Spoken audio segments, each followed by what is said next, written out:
جنوبی امریکہ کے ملک ہولیویا میں خوفناک واقعہ پیش آیا جہاں ایک چھوٹا مسافر طیارہ مگرمچھوں سے بھری دلدل میں گر گیا۔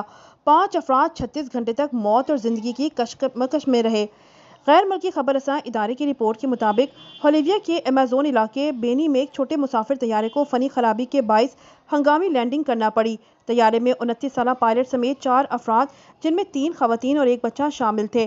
طیارے کے پائلٹ آندریس ویلاڈر نے بتایا کہ پرواز کے دوران طیارے کی بلندی کم ہونے لگی اور اسے مجبوراً ایک دلدلی علاقے میں ہنگامی لینڈنگ کرنا پڑی۔ اس دوران مسافر طیارہ الٹ گیا اور 5 افراد اس کی چھت پر چڑھ کر بیٹھ گئے تاکہ خود کو بچا سکیں۔ ان افراد نے خطرناک دلدلی علاقے میں مگرمچھوں اور اژدہوں کے درمیان 36 گھنٹے گزارے تاہم معجزانہ طور پر زندہ بچ گئے۔ یہ افراد 36 گھنٹوں تک بھوکے پیاسے رہے جس سے ان کی حالت غیر ہونے لگی۔ پائلٹ کے مطابق دلدل میں اژدہوں اور مگرمچھوں کی بڑی تعداد موجود تھی جو ان سے صرف 3 میٹر کے فاصلے تک آ گئے تھے۔ خوش قسمتی سے طیارے سے لیک ہونے والی کیروسین ایندھن کی بدبو نے شاید ان درندوں کو دور رکھا۔ انہوں نے بتایا کہ ان لوگوں نے ایک اژدہا کو پانی میں بھی دیکھا۔ رپورٹ کے مطابق مقامی ماہی گیروں نے 36 گھنٹے بعد انہیں دیکھا جنہیں امدادی ٹیموں کی مدد سے اسپتال منتقل کیا گیا۔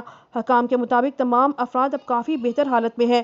یاد رہے کہ ہولیویا کے اس علاقے میں پکی سڑکوں کی کمی اور خراب راستوں کی وجہ سے اکثر لوگ ایئر ٹیکسی یعنی چھوٹے طیاروں کا استعمال کرتے ہیں۔